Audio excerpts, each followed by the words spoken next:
Welcome to the block 5 of the Athletic Development Program, your Strength and Power unit. This block will talk about the 6 exercises that we'd like you to do for this phase, and each one will talk about variations that you can do at home, whether you have the equipment or not. The first exercise is similar to one we did last block, which is a loaded squat. I say loaded squat, the variation of the loaded squat can come in many forms. So we kind of talk about these with our subject Declan here.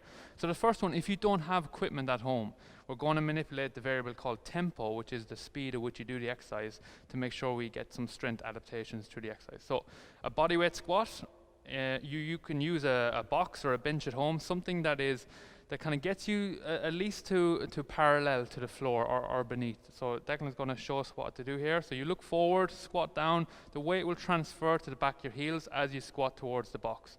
So if you don't have weight at home, do a 4 count on the descent, so 1, 2, 3, 4, as you get to that depth, and then come up in a one second movement. If you do have weight, if you're fortunate enough to have some weight, there's a few variations we'd like you to try, depending on what you feel most comfortable with, as long as it's going to get some load into the movement. The first one is a goblet squat, so the same setup again, everything's the same, and again, use a box as reference if you feel that security is needed behind you. Weight in close to the chest, and then you squat down like we were doing before, keeping the chest eyes looking forward and chest high as you do this. Again, trying to get that good range. If you feel comfortable, step away from the box and just use the range and the proprioception within the body to make sure you're getting good depth and you're coming up in the same motion. Now when you have weight, you don't have to do it in the same tempo, because now we have weight behind us, so we can speed it up a little bit. So it might be a second less. So 3-second count down with a weight if you have it. If no weight, we'll do an extra second and then come up in that 1 second again. The rep range that we're on here is 8 repetitions, right? So you do 3 sets of 8 on this exercise. The other variation, the last one, is a front squat. So this is if you have 2 dumbbells of the same weight. You can get the dumbbells up around the shoulder. Again, the principles here are important, that the feet are about hip width apart, pointed outward slightly between like a 2 and 10 position to allow clearance for the hip, and you're squatting down nice and low. Keep the dumbbells close to your shoulders also. You're squatting down. Now some techniques here is you kind of keep the shoulders up to keep the weight in close to the body, but as long as the weight is in nice and close to the shoulders, you're good. And then it allows you then to squat back. So the weight's sort of in front of you, so it'll encourage you to sit back into the movement. So we do 1 more repetition, squatting down again, 3 seconds, and then come all the way up. Okay, that's the first exercise. It's very similar to the last time. So what we say, if you have the luxury at home of adding a little bit more load to this exercise, feel free to do this. If you don't, you can obviously manipulate tempo again, but it's important that we have good rudimentary movements in our program all the time. That's why there's not much variation in the first exercise. Just maintain your strength in this. You can add weight or increase weight as the weeks progress, depending on how you're feeling. The next exercise, the next 2, is a superset of a lunge, so walking lunge, right? So again, you need to have weight at home here. If you don't have weight, again, the tempo is what we're going to manipulate. So we'll actually do it just with weight, so they'll know at home, if you don't have weight, you just slow down the movement, so it's a nice control, 4 second down, 1 second out. If you do have weight, it's a more fluid motion, so you step forward, squatting your knee goes towards the floor, and then come out of the movement again. Come back to starting position. So it's taking that walk and lunge. So always start, walk into the lunge, then come out of it, and that's your starting position again. Yeah, and then step forward the other leg.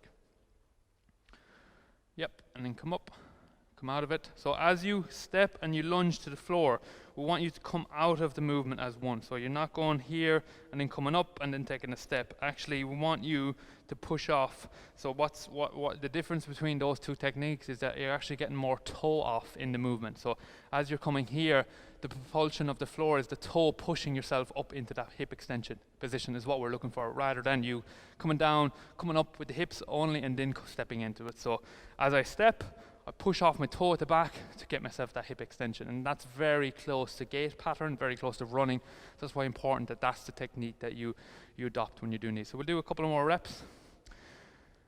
So take a step forward and then come up out of the movement, good, and then other step and come out of the movement. Now, important here at home as well, there's a few critical features of every technique, and the critical features here are that you stand with hip width apart, okay, not too narrow, because if you do stand narrow and you step forward, the base of support you can see is very narrow, so you challenge the stability of the movement. If you challenge the stability too much of the movement, it reduces the range that we can get into. So make sure you're nice and wide, stepping in, back knee to the floor, and then coming out of it, standing in the back position again.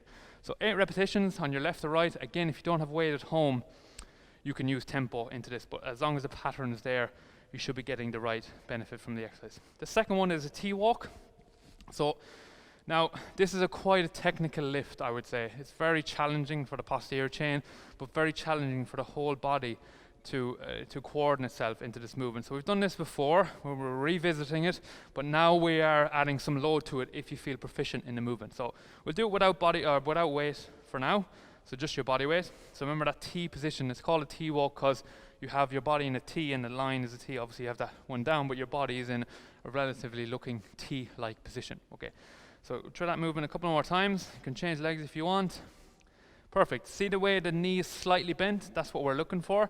Now what happens a lot here is you see rotation happening in the body, or the body doesn't work in sync, the top and the bottom half. So what might happen is when you go into a squat, you might find this flex forward and then this comes. I want this to come as one. So as you're flexing forward, your knee's coming back as well with it.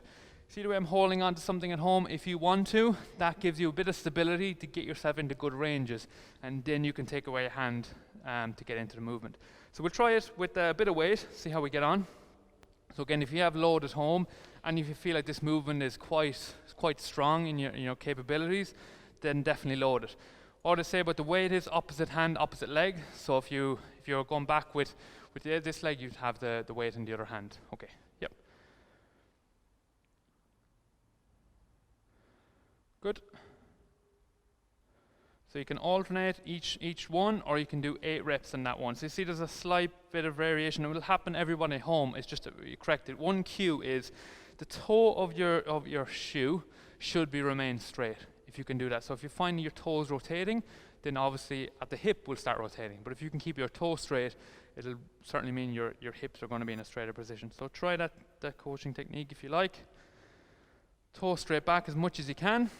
So there's still a variation of movement, but that's fine, that's going to happen. And again, this is where doing the stability and mobility before you do this exercise can have a huge benefit, because if you can get some range into that position, or range into the body, and then you go to do an exercise that's kind of strength orientated, you'll find you might be able to get into better positions, which is going to increase your strength. So we'll try that a couple of more times. Again, it's 8 reps. If you just keep going, a couple of reps on each side, it's 8 reps on your left and 8 reps on your right. You can do 8 reps solely on your left and on your right, or if you'd like to alternate, feel free to alternate as well. Okay, keeping that back leg straight as you possibly can, that's good. And then change. Quite a very technical lift. Now what might happen as well, and another common error, is that you fling the leg back too quickly. You rely on momentum to get you into the position. Slow, controlled movement, keeping your hip still. You're focusing on your hip moving in the right pattern. And that toe, again, if you find that toe externally rotating, then you're losing the shape of the hip. Keeping that toe straight will ensure that your hip is in line. Okay, perfect. Okay, we move on to the next exercise. Now again, because we are at advanced section, it's quite a technical lift, I would say. We're not doing this loaded because there's a lot of poor mechanics that can occur if this is the first time you're doing it. And if we load dysfunction, that's not a great place we want to be in. So we're going to set up facing the camera. And we're going to be wider than hip width apart. We're going to step back to our left or right. So in my case, I'm stepping back on my left. See the way I create an L with my feet? So if I drew a line there and drew a line here, they would meet and I would create an L, right? And from that position, I'm keeping this leg straight and I'm sitting into this side as much as I possibly can, keeping my chest upright and then driving out of it. And then you try the other side. Okay, so Declan's going to try it here. Quite a technical lift, this one, I think. So stepping into it, squatting down as much as you can, keeping that front leg straight, and then come up out of it and push out of the movement. Yeah, try the other side. When you get good at it, you can add a little bit more speed into it, but make sure the pattern is there. Straight leg, and you're loading up onto that left side. You will feel the straight leg working, the hamstring or the groin, and that, particularly the adductor magnus, usually that's going to be sort of on fire here a little bit after you do a few repetitions, but it's that pattern of movement that we're looking for. Now when you go back to playing your sport, which is a multi-directional sport, having the ability to have good mechanics in the rotational or transverse plane is very, very important to avoiding injuries when you go back. So you'll do 8 reps on your left, 8 reps on your right. Have a trial with slowing down the movement first like we did here, and then if you feel like you're confident, add a little bit of speed into the movement again. But make sure the kind of integrity of the exercise is there. Okay, now we're onto our sort of plyometric sort of jumping and landing, which is so crucial now that we're getting ever so close to returning back, that you make sure you're getting all these spot on, because at the end of the day it's all about keeping you on the pitch for as long as possible. Okay, the first one is a 3-way clock jump, right? So I want you to imagine every time you land, you're going into the middle of a clock face. So in front of you will be 12, behind you 6, and then left and right is 9 and 3 o'clock. And what you're going to do is jump in 3 different directions. So 2 feet, hands can assist you in this jump. So for this purpose, we're going to jump to 12 o'clock. So he jumps to 12 o'clock. Now he's back in the center. Now jump to 3, so across to your right. Okay, and we're going to go back to 7 o'clock. So rotate back to 7 o'clock. Or 4 o'clock. Yeah, but you get the principle here. So we're going forward, left, and rotational. That's important here to recognize. So you can pick any number you want to do, and you can vary it up. So we can go side, forward, and then rotational. I don't really mind how you do it, but it's that body's ability to change direction in all the different planes of motion. And what you'll end up doing as you go left and right, you'll actually load up one side more than the other, because once you're jumping left, you load up one leg more than you load up the other leg, if you're going the other side. So what I want you to do here is get used to jumping in different directions. And when you get good at it, what we did here was a hop and stick. You hop and stick in each section. When you get really good at this exercise, I want you to kind of jump in between the numbers. So you go from forward to left to rotational without stopping almost. You just kind of use what we call a strength shortening cycle, a stretch shortening cycle in between the movements. So there's less time on the floor.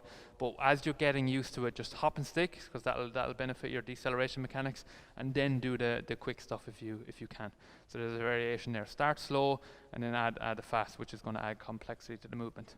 And the last one then is our jump lunges. So this one should be fairly straightforward to you. You've done these in some of the circuits before with me, but the important thing here to remember is the setup is crucial. How we set up determines how we load up our system. So as we set up here, I would stand a little bit wider here for better base of support, because if you go too narrow, it's demanding too much of the stability, and you're using your hands and your legs to generate height, right? We're going for height here. The focus is height, yep. So dropping down, jumping up, swapping legs as you land, and jumping up again. So keep going, keep going, keep going. Let's do 8 each side. Let's challenge you a little bit. Get your heart rate up. Good. 8 each side. Good. Now keep, you can try and keep the technique in each rep, so it's 16 in total, right? And what may happen, you may lose a bit of stability, and that could be down to too narrow much of a stance. So keeping that wide base of support is really important. If you have to break the reps, break the reps. But if you can do it one after the other, is what we would like. But you can see the movement. We've been doing this sort of movement pattern for a while now, so you should be very comfortable getting into those lunge patterns. And obviously in your program you have a lunge as well, so you should be getting strong in these patterns. Now we're loading them up in terms of intensity and speed, so you should get some benefit. Again, some of the problems here is you stand too narrow, you see bad mechanics happening, or lack of balance, and that's usually because the stability demand is so high now and we're getting faster. It makes it harder. So make sure you're nice and wide base support, get the mechanics going. And one way to think about it is we use this line here. So if I'm here and I'm splitting back, I may say, cross from each other. I'm in an X. Imagine a cross here, forward line, and a horizontal line, and then I'm crossing myself. I'm always in those cross patterns, so I'm here all the time. Every time I land, I'm like this. Obviously I'm bending down to get my jumps and everything else, but crossing your feet in those patterns and keeping them together and never crossing them too close to the midline is important for the technique here to be mastered. Okay, hope you enjoyed it. A little bit harder than we've done before, but a little bit more technical. If you can load up at home, if you have the luxury of the weights, fantastic. If not, manipulate the tempo. Again, the focus here is trying to develop some strength. You have some power, of course, at the end as well, but we're getting closer now to returning to play, so it's important that we get the movement right. We start loading, and we're now multi-directional in many planes, which is great to see. I hope you enjoy it, and I'll speak again soon.